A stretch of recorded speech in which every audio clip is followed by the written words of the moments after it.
আপনাদের মনে আছে বাবরি মসজিদ করা নিয়ে ইসলামিক বক্তা মমতাজুল একটি বক্তব্য দিয়েছিলেন, হুমায়ুন কবিরের সমালোচনা করেছিলেন যে এইভাবে মসজিদ হয় না ইত্যাদি ইত্যাদি। সেটা নিয়ে হুমায়ুন কবির মমতাজুলকে রীতিমতো হুমকি দিয়ে প্রেস কনফারেন্সে হুমকি দিয়েছিলেন। এবারে যখন তার এই ভিডিও ফাঁস হলো, স্ট্রিং অপারেশনের ভিডিও ফাঁস হলো, যেখানে 1,000 কোটি টাকা বিজেপি থেকে নেওয়ার কথাবার্তা চলছে, সেই ভিডিও ফাঁস হওয়ার পরে মমতাজুল ইসলাম কি প্রতিক্রিয়া জানিয়েছেন সেটা আপনাদের শোনা উচিত। প্রথমে দেখুন যে হুমায়ুন কবির মমতাজুলকে কি হুমকি দিয়েছিল, আর তারপরে মমতাজুল ইসলাম হুমায়ুন কবিরের এই ভিডিও ফাঁস হওয়ার পরে তিনি কি বলছেন, কি প্রতিক্রিয়া দিচ্ছেন। মুমতাজুলকে বলছি পরিষ্কার করে, মুমতাজুলকে বলছি আগে হারাম খাওয়া বন্ধ করো তুমি। মুমতাজুল, তোমার লেকচার আমি সহ্য করব না। তোমার লেকচার বেলডাঙ্গা বেগুনবাড়িতে মেরে গেছো, এরপরে আসবা তুমি বেলডাঙ্গা মুর্শিদাবাদে কোথাও জলসা করতে, সেদিন তোমার সাথে আমি বোঝাপড়া করব। তুমি কত বড় দালাল হয়েছো। তুমি ইউটিউবার চালাও, ইউটিউবারদের পয়সা হারাম। আসসালামু আলাইকুম রহমতুল্লাহ। এতদিন পর আমি বাবরি মসজিদের ইতিহাস জানলাম মাত্র ১৯ মিনিট ভিডিওর মাধ্যমে। আপনারা মনে হয় সকলেই শুনেছেন, দেখেছেন। আর যারা আলেম ওলামাদেরকে গালিগালাজ করেছিলেন, কটু কথা বলেছিলেন, খারাপ মন্তব্য করেছিলেন, তাদের এখন উপায় কি?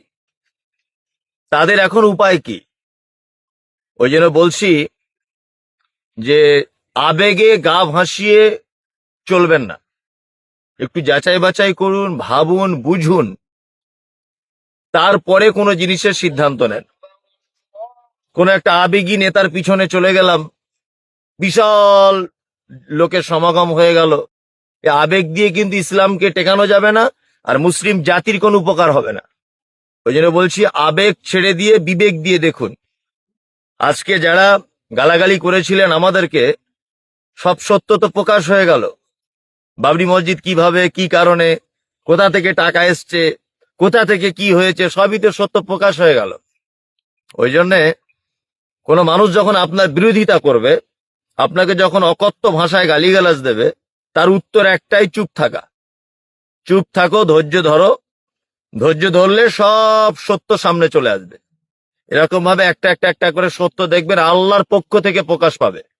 আর সব থেকে বড় যে বিষয় সেটা হচ্ছে এই, সারা পৃথিবীর ইতিহাস যদি আপনি দেখেন, সারা পৃথিবীতে মুসলিম জাতির সব থেকে বেশি সর্বনাশ করেছে এক শ্রেণীর নামধারী মুসলিম মুনাফেকরা।